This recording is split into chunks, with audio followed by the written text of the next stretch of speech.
Kuchisake Onna atau yang berarti wanita bermulut robek adalah jenis siluman dalam mitologi dan legenda urban Jepang. Ia berwujud seorang wanita yang bermulut robek. Dalam legenda urban Jepang, ia menutupi mulutnya dengan masker operasi dan sering muncul di jalan-jalanan yang sepi. Kuchisake Onna bergentayangan di kota pada malam hari dengan menggunakan masker medisnya, terutama ketika sedang berkabut. Kuchisake Onna mencari korbannya nih. Bila bertemu seseorang yang ia akan jadikan korban, ia akan bertanya, apakah saya cantik? Bila si korban menjawab iya, lalu Onna akan membuka maskernya dan bertanya lagi, apakah sekarang saya cantik? Seketika wajah Onna akan memperlihatkan wujud aslinya yang memperlihatkan robekan pada wajahnya. Ketika si korban ketakutan dan menjawab tidak, maka Onna akan menghabisi korbannya saat itu juga. Namun bila si korban tetap menjawab iya setelah Onna memperlihatkan wujud aslinya, Onna akan bergembira dan membebaskannya. Namun ada juga yang mengatakan meski korban tetap mengatakan iya, Onna akan mengikuti sampai ke rumah dan membunuh si korbannya tepat di depan pintu rumah si korban.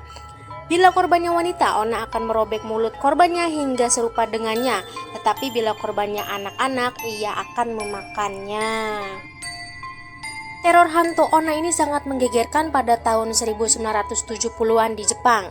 Bahkan beberapa sekolah pada akhir tahun 70-an itu menyarankan agar murid-muridnya pulang secara berkelompok atau ditemani guru agar selamat dari keganasan hantu itu. Menurut cerita masyarakat, sebelum meninggal, Onna adalah seorang wanita muda yang cantik yang hidup pada zaman Heian, sekitar tahun 1185 Masehi. Kemungkinan Onna adalah seorang istri atau selir samurai, pendekar pedang gitu pada zaman itu. Namun, kecantikan membuat Onna sombong serta sering berselingkuh di belakang suaminya. Mengetahui sang istri berkhianat, sang suami sangat marah dan merasa sakit hati. Kemudian ia menyerang Onna dan membelah mulutnya dari kuping ke kanan ke kuping kiri. Setelah merobek mulut sang istri, sang suami berkata, "Sekarang siapa yang akan berkata kamu cantik, hah?"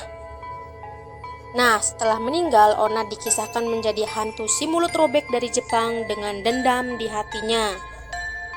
Dalam versi lainnya, Kuchisake Onna diceritakan sebagai seorang wanita korban gagal operasi. Konon saat operasi wajah, sang dokter memakai minyak rambut dengan bau yang menusuk.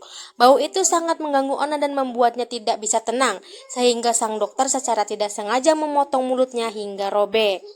Karena kesakitan, Onna menyerang balik dokter tersebut hingga tewas. Atas peristiwa tersebut, Onna menjadi buronan masyarakat sekitar dan dibunuh oleh para penduduk kota sehingga menjadi hantu penasaran.